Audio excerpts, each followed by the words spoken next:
إن الحمد لله نحمده ونستعينه ونستغفره ونعوذ بالله من شرور أنفسنا ومن سيئات أعمالنا من يهده الله فلا مضل له ومن يضلله فلا هادي له ونشهد أن لا إله إلا الله وحده لا شريك له ونشهد أن محمدا عبده ورسوله أرسله بالحق بشيرا ونذيرا والصلاة والسلام على محمد وعلى آلہ وأصحابہ اجمعین ومن تبعهم بإحسان من الأئمة والهداة والصالحین إلى يوم القیامہ۔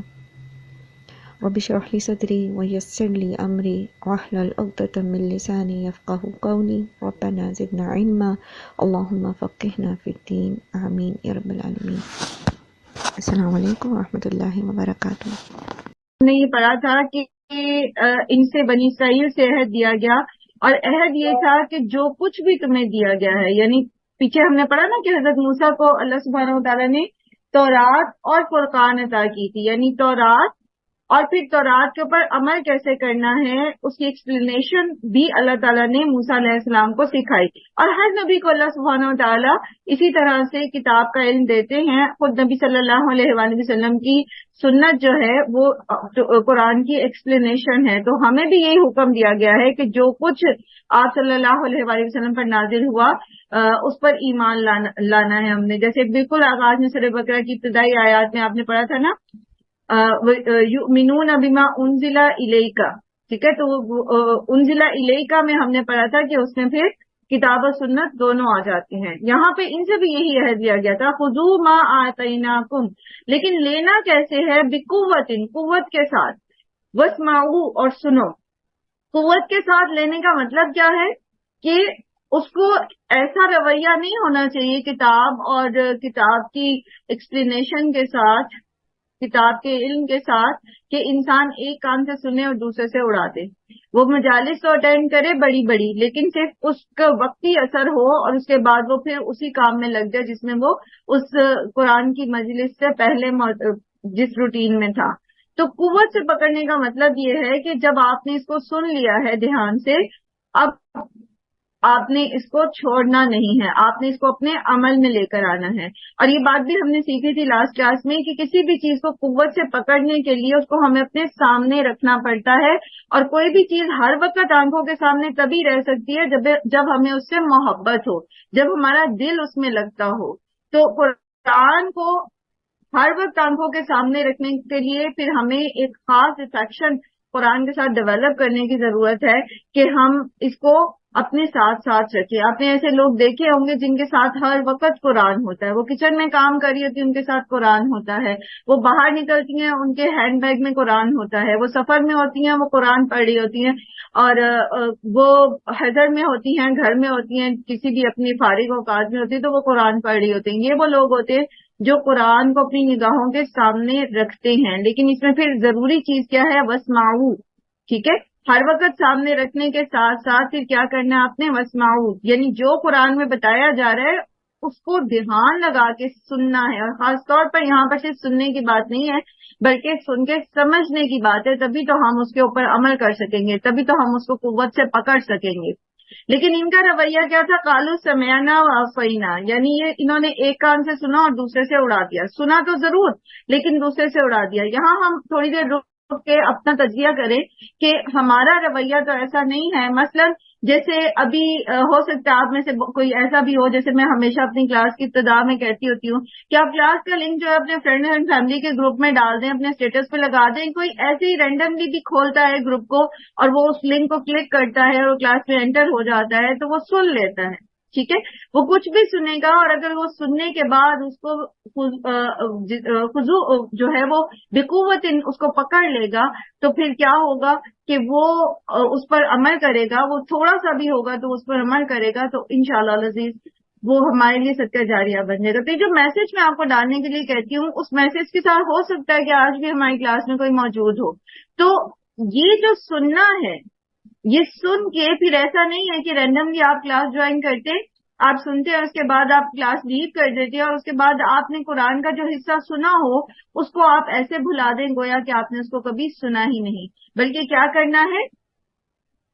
خذوا ما آتیناکم بقوۃ واسمعوا، ایسے سننا ہے کہ جیسے آپ اس کو پھر بعد میں قوت سے پکڑ سکیں، اس کو سمجھ سکیں، اس پر عمل کر سکیں، اور ایسا رویہ نہ ہو جیسا کہ بنی اسرائیل کا تھا کہ سمعنا وعصینا، ہم نے سنا اور ہم نے نافرمانی کی۔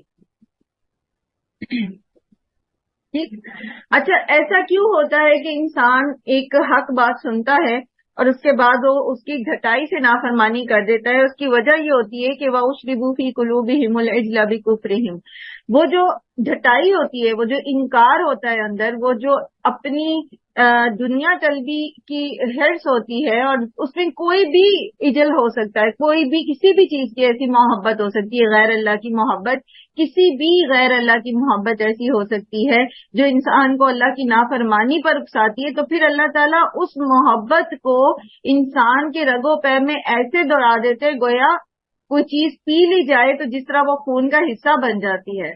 اسی لیے جو لوگ اللہ کو چھوڑ کر دوسروں کو اس کا شریک بناتے ہیں، تو آپ نے دیکھا ہوگا وہ لوگ جو اللہ کو چھوڑ کر دوسروں کو اس کا شریک بناتے ہیں، وہ اس سے ایسے محبت کرنے لگتے ہیں ان شریکوں سے جیسا کہ اللہ سے محبت کرنے کا حق ہے۔ تو یہ محبت کا اصل میں سارا جو ہے وہ ایک تاثیر ہے کہ انسان جس چیز کے ساتھ دلی لگاؤ رکھتا ہے تو وہ اس کے رگ و پے میں سما جاتی ہے۔ تو اگر تو یہ اللہ کی محبت ہے تو پھر اس کے رگ و پے میں اللہ کی محبت سما جاتی ہے، تو پھر وہ سمعنا کرتا ہے تو اطعنا کی کیفیت اس کے اندر آتی ہے، صدقنا کی کیفیت آتی ہے، عصینا کی نہیں آتی۔ لیکن جب غیر اللہ کی محبت اس کے اندر ہوتی ہے، اور وہ کوئی بھی ہو سکتا ہے، وہ کوئی بھی چیز ہو سکتی ہے، وہ مال، اولاد، اسٹیٹس، انا، عہدہ، جاب، کچھ بھی، انسان کے اپنے ڈریمز ہو سکتے ہیں، اس کے اپنے وہ خواہشات ہو سکتی ہیں جن کو وہ حاصل کرنا چاہتے، تو کچھ بھی ہو سکتا ہے کہ لیکن اگر غیر اللہ کی محبت جو ہے وہ اللہ کی محبت کے تابع نہیں ہے اور وہ اللہ کی نافرمانی پر اکساتی ہے، تو پھر وہ انسان کے رگ و پے میں ایسے شامل ہو جاتی ہے اس نافرمانی کی وجہ سے کہ وہ سنتا تو ہے لیکن وہ اس کے اوپر اثر نہیں کرتا۔ جو کچھ وہ سنتا ہے وہ ٹیمپرریلی اس کی تھاٹس کو ذرا ہلاتا تو ضرور ہے، اور اس مجلس میں یا اس محفل میں بیٹھ کر وہ ہاں میں ہاں تو ضرور ملاتا ہے، لیکن جب وہ وہاں سے اٹھتا ہے تو اس کے دامن میں کچھ بھی نہیں ہوتا، کیونکہ اس کا دل اس پر عمل پر مائل نہیں تھا، وہ اطعنا کی کیفیت میں نہیں تھا بلکہ وہ عصینا کی کیفیت میں تھا۔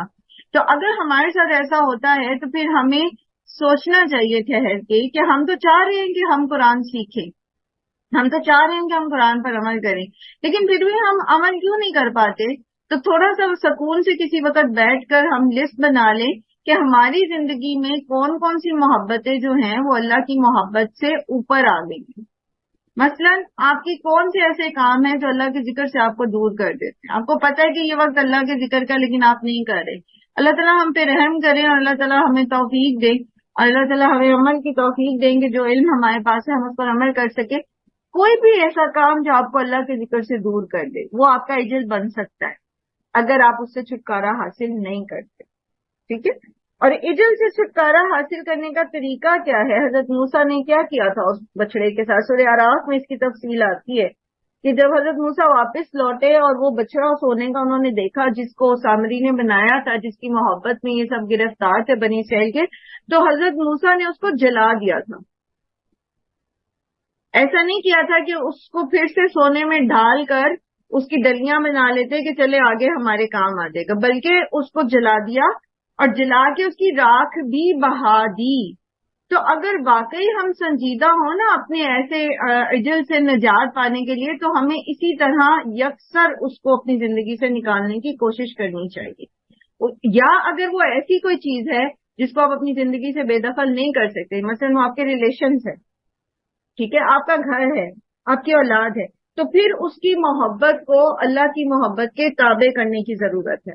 پھر دیکھنا چاہیے کہ وہ کون سی ڈیمانڈز آ رہی ہیں اس طرف سے جو ہمیں اللہ کی نافرمانی پہ اکسا رہی ہیں، تو ایسے میں پھر ہمیں ان کو ڈائریکشن دینے کی ضرورت ہے، یعنی اپنی محبت کو تھوڑا لمٹ میں لانے کی ضرورت ہے کہ ہاں ٹھیک ہے یہ سارے کام ہم نے کرنے تو ہیں لیکن ہم اللہ کی نافرمانی نہیں کریں گے۔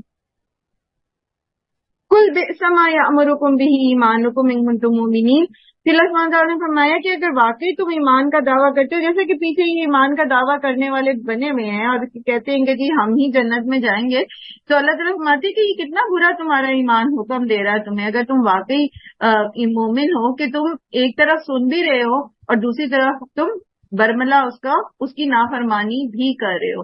تو ہم سب دیکھیں کہ ہم ایمان کے کس درجے پر سٹینڈ کر رہے ہیں کہ ہم سن تو رہے ہیں، قرآن پڑھ تو رہے ہیں، اور ضروری نہیں کہ باقاعدہ ہم کسی کلاس کا حصہ ہی ہوں تو ہم قرآن سن رہے ہیں۔ آج کے دور میں ہر دوسرے اسٹیٹس کے اوپر قرآن کی کوئی نہ کوئی آیت لگی ہوتی ہے، یا پھر یہ کہ یوٹیوب پر آپ دیکھ رہے ہیں رینڈملی، آپ کوئی لنک کھول کے آپ قرآن سن رہے ہیں، آپ کسی خطیب کا خطاب سن رہے ہیں، آپ کوئی کتاب پڑھ رہے ہیں، کسی نہ کسی طریقے سے ہم تک قرآن پہنچ رہا ہے۔ تو پھر ہم ایمان کے کس جگہ پر ہیں، کس اسٹیٹس میں ہے ہمارا ایمان، کیا کس حالت میں ہے کہ ہم وہ سب کچھ سن تو رہے ہیں لیکن ہم اس پر عمل نہیں کر رہے، اسینا کی کیفیت میں ہیں۔ تو اپنے آپ کو اتارنا، صدقنا، سب سے پہلے تو تصدیق کرنا اپنے دل اور دماغ کے ساتھ کہ یہی حق سچ ہے، اور پھر اطاعنا، اس کی اطاعت کرنا، اس پر عمل کرنا۔ اچھا، ایسا بھی ہوتا ہے کہ بعض لوگ قرآن کی مجالس میں شامل ہوتے ہیں صرف وقتی طور پر، اور یہ دیکھنے کے لیے کہ اچھا یہاں کیا بتایا جا رہا ہے، اور ان کے اپنے دل کے اندر جو ان کے اپنے کانسیپٹس ہیں، جو ان کے اپنے آباء و اجداد کا طریقہ ہے، یا جو اور اس طرح کی ان کی انفرادیت ہے، تو وہ اس کو لے کر جو ہیں وہ اتنے ریجڈ ہوتے ہیں کہ وہ اس ارادے سے نہیں قرآن کی کلاس میں بیٹھتے کہ وہ عمل کریں گے، بلکہ وہ صرف یہ دیکھنے بیٹھتے ہیں کہ یہ کیا رہے ہیں۔ تو جب ان کا ارادہ ہی نہیں ہوتا نا سمجھنے کا، تو پھر وہ اس پر عمل بھی نہیں کر پاتے، خواہ وہ صاف واضح قرآن کی آیت کیوں نہ ہو، وہ اس کو نہیں مانیں گے، وہ ان کے دل پہ اثر نہیں کرے گی۔ تو یہ بہت ضروری ہے کہ جب ہم قرآن سنیں تو پہلے ہم صدقنا کی کیفیت میں ہوں، تصدیق کرنے کی کیفیت میں ہوں، ہمارا دل اس چیز پر مائل ہو کہ ہاں جو قرآن میں کہا جا رہا ہے، جو بتایا جا رہا ہے وہی سچ ہے۔ اگر یہ میرے کانسیپٹ سے متصادم ہے تو میرے کانسیپٹس غلط ہو سکتے ہیں، قرآن غلط نہیں ہو سکتا۔ قرآن اللہ کی کتاب ہے، اللہ کا کلام ہے۔ تو یہ مختلف کیفیات ہیں جس کی وجہ سے لوگ سنتے تو ہیں لیکن عمل نہیں کرتے یا کر نہیں پاتے۔ تو ہمیں دیکھنا ہے کہ ہمیں اس میں سے کون سی وجہ ہے اور کس انٹینسٹی کی ہے۔ ہو سکتا ہے ہم بہت زیادہ اسینا والی کیفیت میں نہ ہوں، زیادہ تر ہم اللہ کی اطاعت ہی کرنے والے ہوں، لیکن بہت جگہوں پر ایسا ہو کہ ہم اس اللہ کی نافرمانی کر جاتے ہوں۔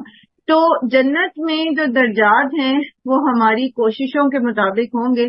تو اللہ تعالیٰ ہمیں توفیق دیں کہ وہ ہم چھوٹی چھوٹی سی بھی جو نافرمانیاں کر رہے ہیں اپنے نفس کے بہکاوے میں آ کر، جو کچھ بھی ہے، تو اللہ تعالیٰ ہمیں توفیق دیں کہ ہم اس سے بھی نجات حاصل کریں۔ لیکن اس کے لیے وہی بات ہے کہ اپنے اوپر تھوڑا کڑا پہرا بٹھانا پڑے گا، اپنی خامیوں کو کڑا جائزہ لے کر اس کو ہائی لائٹ کرنا پڑے گا۔ اور جو آپ کسی سے کہنے کی بتانے کی ضرورت نہیں ہے، صرف اپنے دل کے اندر اس چیز کا جائزہ لیں، کسی بھی نماز کے بعد بیٹھ جائیں مسلے پر اور اپنی زندگی کو کھنگالتے ہوئے، اپنی سوچوں کو کھنگالتے ہوئے دیکھیں کہ کہاں کہاں ہم نے ہمارے اندر وہ کون سی چیز ہے جو ہمیں اللہ کی فرمانبرداری کی راہ میں جو ہے وہ رکاوٹ بن گئی ہے۔ تو انشاءاللہ عزیز، انسان کے اندر اللہ تعالیٰ نے اتنی قوت رکھی ہے کہ جب وہ چاہتا ہے وہ اپنی ایسی تمام برائیوں سے، ایسی تمام عادتوں سے، ایون ایڈکشن سے بھی باہر نکل آتا ہے، لیکن اس کے پیچھے ایک اسٹرانگ ول ہونا ضروری ہے۔ اگر ہماری ول اسٹرانگ نہیں ہے، ہماری مرضی قوت والی نہیں ہے، تو پھر ہم اس پر جو ہے وہ اپنی ان غلطیوں پر یا اپنی ان ایڈکشنز پر قابو نہیں پا سکیں گے۔ قل ان كانت لكم الدار الآخرة عند الله خالصة من دون الناس فتمنوا الموت ان كنتم صادقين۔ اللہ تعالیٰ کہہ رہے ہیں آپ ان سے کہہ دیجئے، جیسے کہ یہ کہتے تھے کہ نحن ابناء اللہ واحباہ، کہ ہم اللہ کے بیٹے اور چہیتے ہیں، اور پھر اسی طرح ان کا کہنا یہ تھا کہ لن يدخل الجنة الا من كان هودا او نصارى، پھر اسی طرح ان کا کہنا تھا کہ لن تمسنا النار الا ایاما معدودات. ٹھیک، تو اللہ تعالیٰ ہمارے کہ اگر تم واقعی آخرت کا گھر جو ہے خالصتاً اللہ کے پاس جو ہے تمہارے لیے ہی ہے، تو پھر تو تمہیں دنیا میں اتنی تکالیف والی یہ دنیا ہے اور اتنی اس کے اندر رنج ہے، غم ہے، جسمانی تکلیفیں ہیں، ذہنی کوفت ہے، تو تمہیں تو پھر موت کی تمنا کرنی چاہیے تاکہ تم جلد از جلد اللہ کے پاس پہنچ جاؤ اور جلد از جلد تم اس جنت میں پہنچ جاؤ جو اتنی خوبصورت ہے. اگر واقعی ایسا ہے تو پھر تو تمہیں موت کی تمنا کرنی چاہیے. پھر تو تمہیں جو ہے وہ گویا ایک طرح سے ان کو مباہلہ کی دعوت دی جا رہی ہے. مباہلہ کیا ہوتے ہیں سورہ آل عمران میں ہم تفصیل سے پڑھیں گے، ٹھیک ہے، لیکن یہاں پر ان کو ایک چیلنج کیا جا رہا ہے کہ اچھا اگر تم سچے ہو تو تم آؤ پھر موت کی طرف، موت کی تمنا کرو. تمہیں اس دنیا میں کیا لینا دینا، یہ تو تمہارے لیے سجن ہے، کیونکہ الدنیا سجن المؤمن و جنت الکافر. ٹھیک ہے، دنیا مومن کے لیے قید خانہ اور کافر کے لیے جنت ہے. تو تم قید خانے میں کیوں پڑے ہوئے ہو؟ تمہیں تو جنت میں جانا چاہیے نا، اور عیش کرو. تو عبداللہ بن عباس کہتے ہیں کہ ان یہودیوں کو نبی صلی اللہ علیہ وآلہ وسلم کی زبانی یہ پیغام دیا جا رہا ہے کہ اگر تم سچے ہو تو مقابلے میں آؤ. ٹھیک ہے، اسی طرح سورہ جمعہ میں بھی انہیں یہی دعوت دی گئی اور کہا گیا کہ قل یا ایھا الذین ھادوا ان زعمتم انکم اولیاء للہ من دون الناس فتمنوا الموت ان کنتم صادقین، کہ آپ ان سے کہہ دیجیے اے لوگوں جو یہودی بن گئے ہو، اگر تم اس زوم میں ہو کہ تم اللہ کے دوست ہو لوگوں کی بجائے، یعنی اور کوئی اللہ کے نزدیک نہیں ہے، صرف تم خاص تم اللہ کے خاص بندے ہو، تو پھر تمہیں تو موت کی تمنا کرنی چاہیے کہ اگر تم سچے ہو. ٹھیک ہے، اور مباہلہ یہی ہوتا ہے کہ جس میں یہ کہا جاتا ہے کہ ہم اور تم مل کر اللہ سے دعا کریں کہ ہم میں سے جو جھوٹا ہے اللہ کی لعنت اس پر ہو، تو اللہ کی طرف جو ہے وہ رفتے سفر کی دعا کرو تاکہ تم جلد از جلد وہاں پہنچ جاؤ. لیکن ساتھ ہی بتا دیا گیا کہ وہ لن یتمنوا ابدا بما قدمت ایدیہم، اور ہرگز وہ تمنا نہیں کریں گے اس کی کبھی بھی، کس وجہ سے، جو انہوں نے آگے بھیجا اپنے ہاتھوں سے. واللہ علیم بالظالمین، اور اللہ ظالموں کو خوب جانتا ہے. اللہ ظالموں کے تمام اندر باہر کو جاننے والا ہے. تو یہ چونکہ انہیں پتا ہے کہ یہ جھوٹے ہیں، انہیں پتا ہے کہ انہوں نے تو جو ان کی قوم کے امی ہیں انہیں سبز باغ بھی کھا رکھے ہیں، انہیں پتا ہے کہ انہوں نے خود اپنے ہاتھوں سے کتاب میں تحریفیں کی نہیں، یہ کبھی موت کی تمنا نہیں کریں گے، کیونکہ انہیں پتا ہے کہ یہ جو کہتے ہیں نا کہ لن تمسنا النار الا ایاما معدودات، اس میں حقیقت نہیں ہے، سچائی نہیں ہے. اندر خانے ان کو اس چیز کا احساس ہے کہ یہ غلط ہے، اسی لیے یہاں اللہ تعالیٰ نے ان کو ظالم کہا ہے. واللہ علیم بالظالمین. ان کے ظلم کیا تھا ان کا ظلم؟ یہ اللہ پر جھوٹ باندھ رہے تھے، ایک ظلم، اور دوسرا ظلم کیا تھا کہ یہ خود اپنی جانوں پر ظلم کرنے والے تھے، جانتے بوجھتے یہ ایک ایسا دین بنا کے بیٹھے ہوئے تھے جو حقیقت پر مبنی نہیں تھا، اور حقیقت کو یہ بدل رہے تھے، بدل چکے تھے. تو یہ دونوں طرح سے ظلم کرنے والے تھے، اللہ کے معاملے میں بھی اور اپنے اوپر بھی. وَلَتَجِدَنَّهُمْ أَحْرَصَ النَّاسِ عَلَىٰ حَيَاتٍ، اور البتہ ضرور آپ پائیں گے انہیں احرسا جو ہے باب افضل تفضیل کا صیغہ ہے، اس میں سپرلیٹو ڈگری ہوتی ہے، یعنی سب سے زیادہ حریص. کجا یہ کہ یہ موت کی تمنا کریں، یہ تو زندگی کے لیے سب سے زیادہ حریص ہیں لوگوں کی نسبت. وَمِنَ الَّذِينَ أَشْرَكُوا، اور ان سے بھی زیادہ جو مشرک ہیں، یعنی مشرکوں سے بھی زیادہ یہ یہودی جو ہیں یہ دنیا کی زندگی کے حریص ہیں. یَوَدُّ أَحَدُهُمْ، ان میں سے ہر ایک کی یہ دلی چاہت ہے. ود کہتے ہیں دلی چاہت کو، یعنی ان میں سے ہر ایک کی دلی چاہت یہ ہے لو یعمر الف سنۃ، کہ وہ عمر دیا جائے 1000 سال، وہ 1000 سال اس دنیا میں رہے. ہر ایک یہ چاہتا ہے. اب آپ مجھے یہ بتائیں کہ اگر واقعی کسی کو یقین ہو کہ وہ جنت میں جانے والا ہے تو کیا وہ اس دنیا میں رہے گا؟ اس دنیا کی صعوبتیں برداشت کرے گا؟ اس دنیا کی بیماری، ازاری، بڑھاپا اور دیگر تکلیفوں میں کمپرومائز کرے گا؟ اس کی مثال میں آپ کو دیتی ہوں. ایک شخص نبی صلی اللہ علیہ وآلہ وسلم کی خدمت میں حاضر ہوا. ایک صحابی، غزوہ جاری تھا، جنگ جاری تھی. وہ آپ صلی اللہ علیہ وسلم کے پاس حاضر ہوا اور آپ صلی اللہ علیہ وآلہ وسلم سے پوچھا. ان کے ہاتھ میں، وہ جو صحابی تھے ان کے ہاتھ میں کھجوریں تھیں.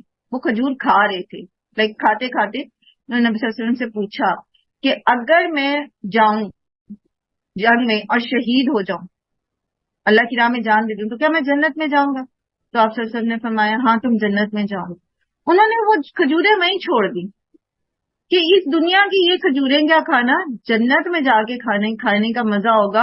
اور جنت کی طلب میں، یہ حدیث کا حصہ نہیں ہے، یہ میں ایک فیلنگ بتا رہی ہوں آپ کو جو ان کی اس وقت ہو سکتی ہے کہ انہوں نے وہ کھجوریں وہیں چھوڑی اور وہ میدان جنگ میں کود پڑے اور وہاں جا کے انہوں نے شہادت کا رتبہ حاصل کیا. جس کو یقین ہے کہ وہ جنت میں جائے گا، اس کی دنیا کی طلب تو بالکل ختم ہو جاتی ہے. وہ تو جلد از جلد اس جگہ پہنچنا چاہتا ہے.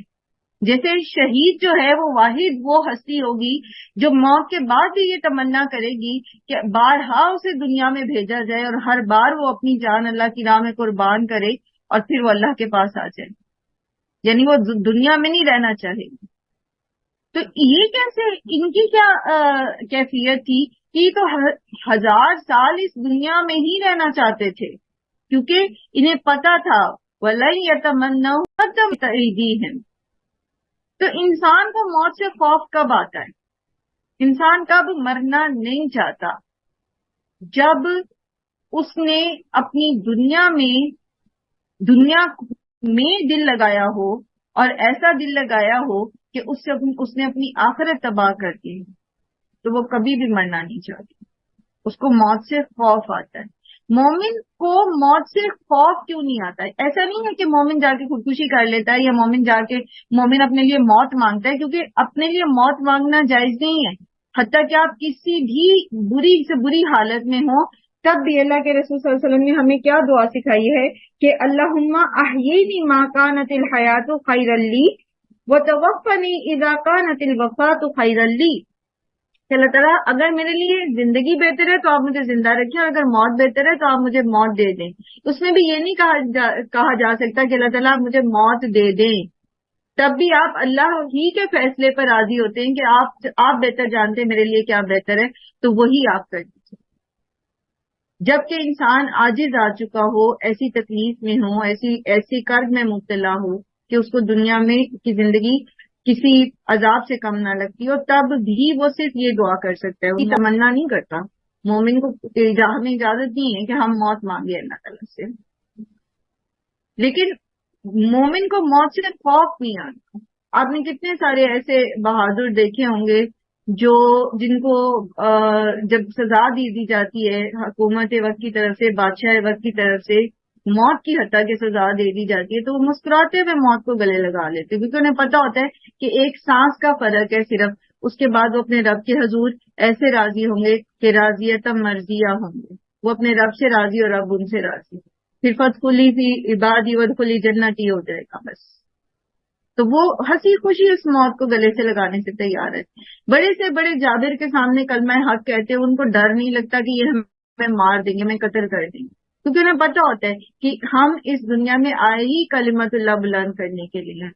تو وہ موت سے خوف زدہ نہیں ہوتے. مومن موت سے نہیں ڈرتا. ریسنٹلی کسی اس میں میں سن رہی تھی، یا غالباً میں نے کسی کتاب میں پڑھا تھا، جب یہ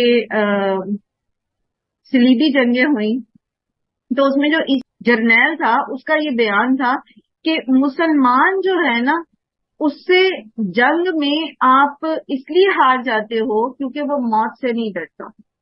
کم و بیش اسی طرح کا بیان تھا.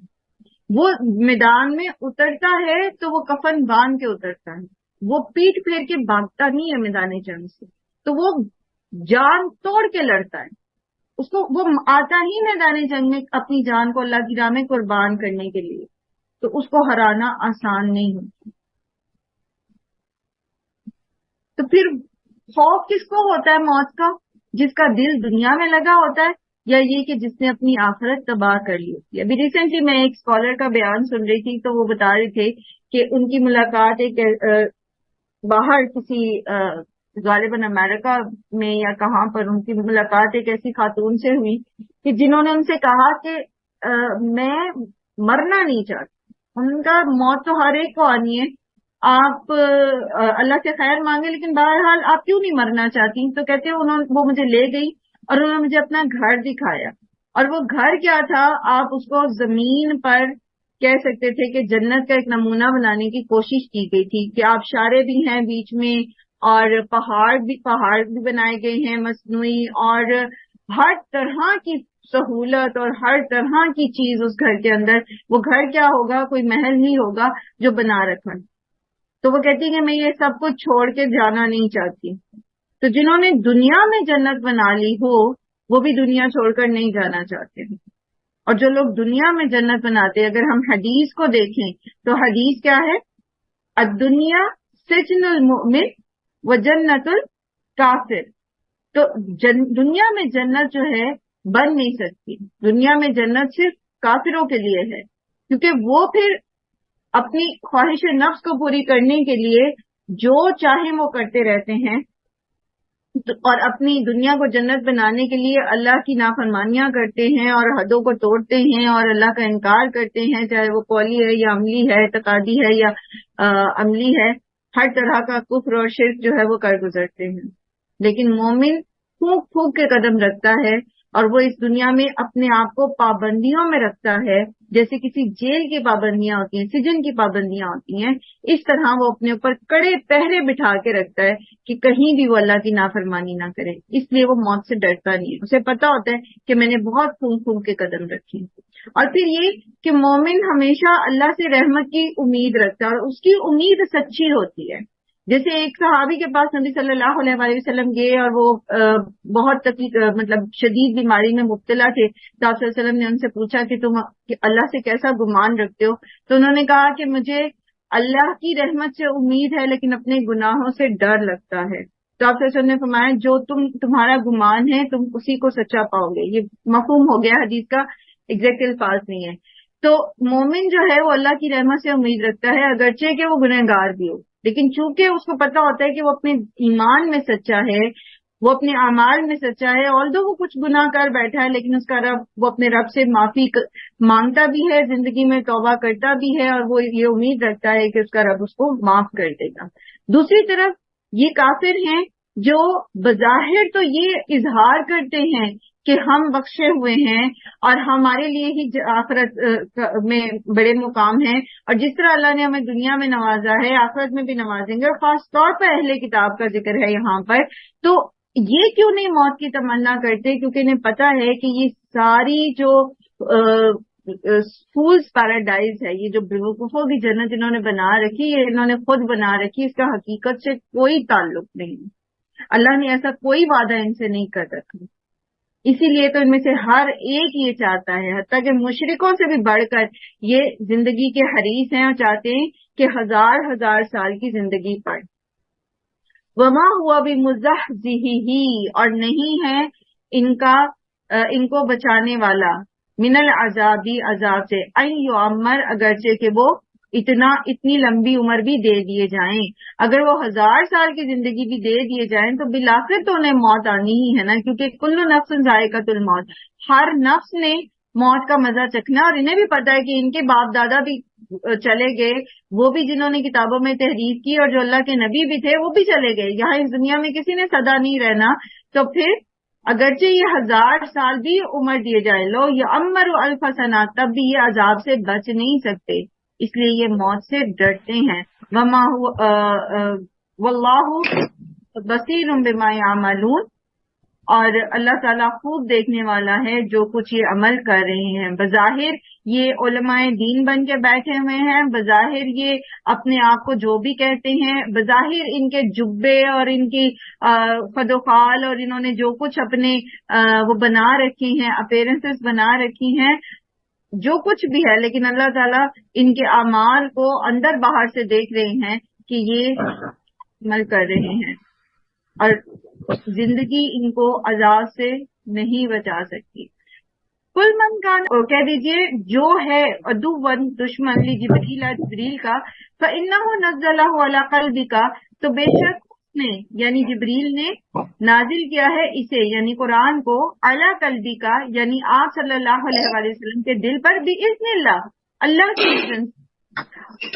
اصل میں ہوتا یہ تھا کہ یہ جو اہل کتاب تھے یہ چونکہ نافرمانی کرنا چاہتے نبی صلی اللہ علیہ وسلم کے کو اچھا خاصا پہچاننے کے باوجود ان کا انکار کرنا چاہتے تھے، تو ان میں سے ایک طریقہ انہوں نے یہ نکالا کہ چند یہودی علماء جن میں سے ایک ابن سوریہ بھی تھا جو ان کا بڑا عالم تھا، وہ کچھ سوال لے کر نبی صلی اللہ علیہ وسلم کے پاس پہنچا اور پوچھا کہ اگر تو آپ نے یہ جواب دیے تو ہم آپ پر ایمان لے آئیں گے، اور کیونکہ ان سوالات کے جواب صرف کوئی نبی ہی دے سکتا ہے۔ تو جب آپ صلی اللہ علیہ وآلہ وسلم نے اللہ کے اذن سے درست جوابات دے دیے تو اب اصولاً تو ان کو نبی صلی اللہ علیہ وسلم پر ایمان لے آنا چاہیے تھا، لیکن انہوں نے پوچھا، ان یہودی علماء نے پوچھا کہ آپ کے پاس یہ سارا علم کون لے کر آتا ہے، کون سا فرشتہ آتا ہے؟ یہ یہاں تک جانتے تھے کہ فرشتے آتے ہیں، کون کون سے فرشتے ہوتے ہیں، ان کے کیا افعال ہیں۔ تو کہتے جب نبی صلی اللہ علیہ وسلم بتایا کہ جبریل آتے تو یہ کھڑے ہو گئے اور کہنے لگے کہ نہیں جی، جبرائیل چونکہ یہ ساری چیزیں آپ کے پاس لا رہے ہیں تو جبرائیل ہمارا دشمن ہے۔ کیوں؟ کیونکہ جبرائیل علیہ السلام اللہ کے حکم سے بستیوں پر عذاب بھی لے کر آئے۔ تو انہوں نے صریحاً جو ہے صرف اس وجہ سے کہ جبرائیل جو ہے وہ یہ باتیں آپ کے پاس لے کر آتے ہیں تو انہوں نے مان لیا۔ کہتے ہیں کہ اگر جبرائیل نہ لاتے، کوئی اور فرشتہ لاتا، مثلا میکائیل جو ہے وہ رحمت کے فرشتے مانے جاتے ہیں، بارش برسانے والے مانے جاتے، تو اگر وہ لاتے تو ہم آپ کی باتیں مان لیتے، لیکن چونکہ جبرائیل لائے تو اس لیے ہم نہیں مانتے۔ تو بات یہ ہے کہ جبرائیل لاتے یا میکائیل لاتے یا کوئی اور فرشتہ لاتا، دیکھنا تو یہ ہے کہ یہ قرآن آ کس کی طرف سے رہا۔ میسنجر کی تو بات نہیں ہے، اصل بات تو یہ ہے کہ میسج آ کس کی طرف سے رہا ہے۔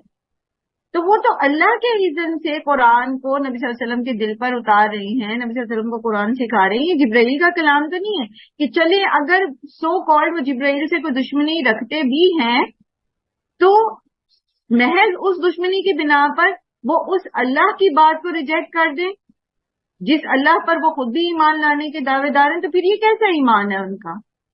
تو اللہ تعالیٰ فرمانے آپ ان سے کہہ دیجئے کہ جو جبرائیل کا دشمن ہے، حالانکہ جبرائیل اس قرآن کو اللہ کے اذن سے آپ پر نازل کر رہے ہیں، اور قرآن کیا ہے؟ مصدقا لما بین یدیہ، وہ تو تورات اور انجیل کی تصدیق کر رہا ہے۔ جو کچھ ان کے ہاتھوں میں پہلے سے موجود ہے، جو اللہ کی کتابیں موجود ہیں، وہ تو قرآن تو وہی تعلیمات لے کر آئے، وہی توحید کی تعلیم ہے، وہی رسالت کی تعلیم ہے، وہی عقیدہ آخرت ہے، اور وہی اللہ کی فرما برداری کے احکامات ہیں۔ کوئی نئی تعلیم تو نہیں لے کر آیا۔ وَهُدًى وَبُشْرًى لِلْمُؤْمِنِينَ، اور وہ ہدایت اور خوشخبری ہے مومنوں کے لیے۔ یعنی قرآن جو ہے اس کا یہاں پر ایک صفت یہ بتائی گئی ہے کہ قرآن سے ہدایت ملتی ہے کس کو؟ جو اس پر ایمان لاتا ہے۔ جو اس پر ایمان نہیں لاتا وہ ایسی باتیں کر کے اس کو ریجیکٹ کر دے گا کہ یہ تو جبرائیل لے کر آئے اور ہم جبرائیل کو اپنا دشمن مانتے ہیں تو ہم یہ قرآن نہیں مانتے۔ لیکن جو اس قرآن کو مان لیتا ہے پھر اس کو اس سے ہدایت بھی ملتی ہے، اور جو اس ہدایت پر عمل کرتا ہے اس کے لیے اس میں خوشخبریاں بھی ہیں۔ پھر آگے اللہ تعالیٰ فرمائے من کان عدوا للہ وملائکتہ، جو کوئی دشمن ہے اللہ کا اور اس کے فرشتوں کا، ورسلہ اور اس کے رسولوں کا، وجبریل اور جبرائیل کا، ومیکال اور میکائیل کا، فإن اللہ عدو للکافرین، تو بے شک اللہ دشمن ہے کافروں کا۔ اللہ سبحانہ و تعالیٰ ایک حدیث میں نبی صلی اللہ علیہ وسلم نے فرمایا کہ اللہ سبحانہ وتعالیٰ فرماتے ہیں جس نے میرے کسی دوست سے دشمنی رکھی اس نے میرے ساتھ اعلان جنگ کی۔ اور اللہ سبحانہ وتعالیٰ مومنوں کو دوست رکھتے ہیں۔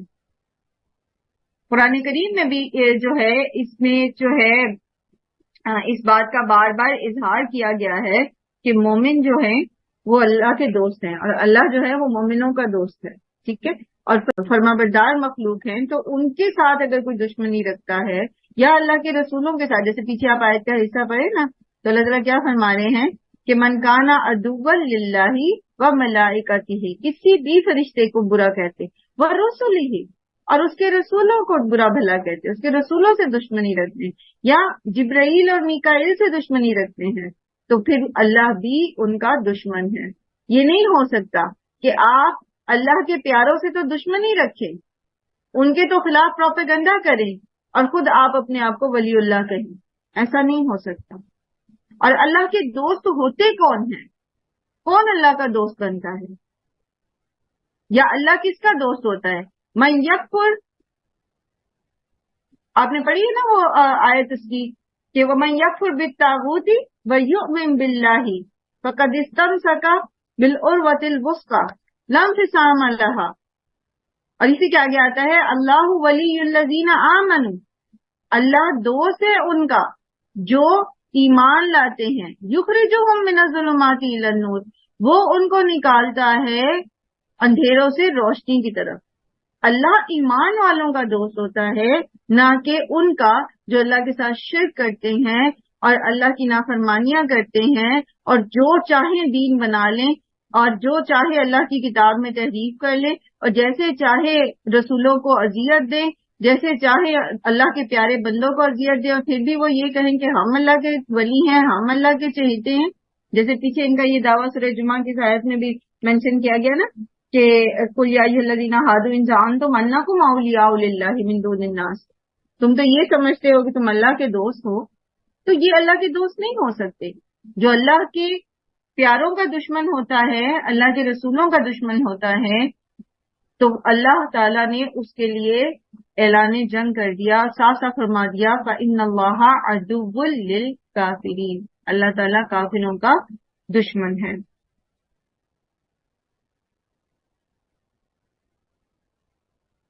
اور یہاں پر بات ہو رہی ہے رسولوں کی، ٹھیک ہے، تو بات یہ ہے کہ تمام کے تمام رسولوں کے ساتھ محبت، ان کی عقیدت اور ان پر ایمان لانا ضروری ہے.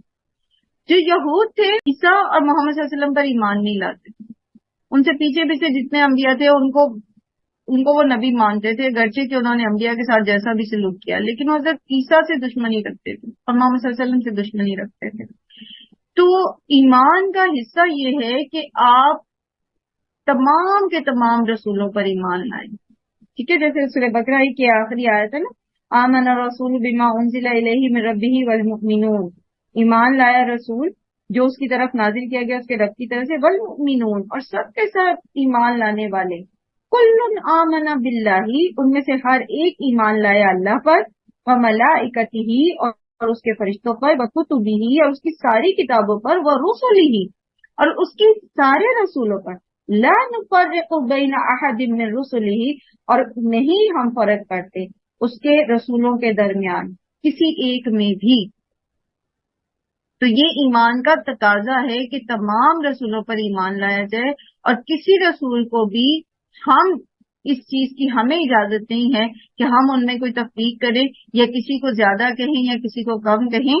اللہ سبحانہ و تعالیٰ نے خود فضیلت دی ہے، جیسے جس رسول کو جس پر دی، جیسے وہ آتے نا تلک الرسل فضلنا بعضهم علی بعض، ٹھیک. لیکن یہ ہمارے لیے جائز نہیں کہ ہم کہیں کہ فلان جو ہے وہ کم مرتبے کے رسول تھے یا فلان کا مرتبہ زیادہ تھا. اللہ کے رسول محمد صلی اللہ علیہ وآلہ وسلم خاتم النبیین ہیں اور وہ امام الانبیاء ہیں، اور اللہ سبحانہ تعالیٰ نے ان کے درجات بلند رکھے ہیں، اور ہم سب رسولوں کے درجات جیسے اللہ نے ان کو دیے ہیں ہم ان پر ویسا ہی ایمان رکھتے ہیں. وَلَقَدْ أَنزَلْنَا إِلَيْكَ آيَاتٍ بَيِّنَاتٍ، البتہ تحقیق نازل کی ہم نے آپ صلی اللہ علیہ وسلم کی طرف واضح آیات. وَمَا يَكْفُرُ بِهَا إِلَّا الْفَاسِقُونَ، اور نہیں کفر کرتے اس کا مگر یہ کہ جو فاسق ہیں. اور فسق کا ہم نے پیچھے پڑھا تھا. فاسق کون ہوتا ہے؟ جو اللہ کی نافرمانی پر مائل ہی رہتا ہے. یعنی نافرمان کس طرح کا؟ آسی بھی نافرمان ہوتا ہے. عین الف عین زبر الف آ صاد یا زیر سی، آسی، آسی بھی نافرمان ہوتا ہے. لیکن فاسق کیسا نافرمان ہوتا ہے؟